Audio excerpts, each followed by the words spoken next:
বাড়ির চত্বরে হাঁটার সময় পড়ে গিয়ে গুরুতর জখম হলেন ভারতের পশ্চিমবঙ্গের মুখ্যমন্ত্রী মমতা বন্দ্যোপাধ্যায়।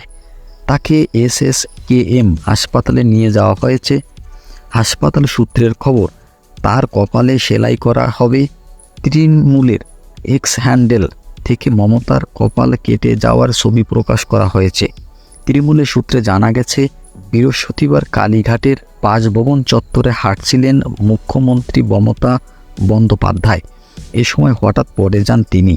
সামনের দিকে ঝুঁকে পড়ে যাওয়ায় কপাল চোট পান। গল গল করে রক্ত বেরোতে থাকে। সঙ্গে সঙ্গে তাকে SSKM হাসপাতালে ভর্তি করা হয়।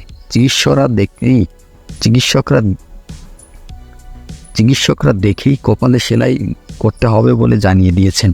হাসপাতাল সূত্রের খবর, মমতার ক্ষত বেশ গভীর। CT স্ক্যান করানো হবে।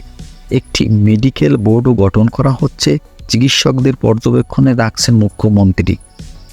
তার দ্রুত আরোগ্য কামনা করে টুইট করেছেন বিজেপির রাজ্য সভাপতি সুকান্ত মজুমদার।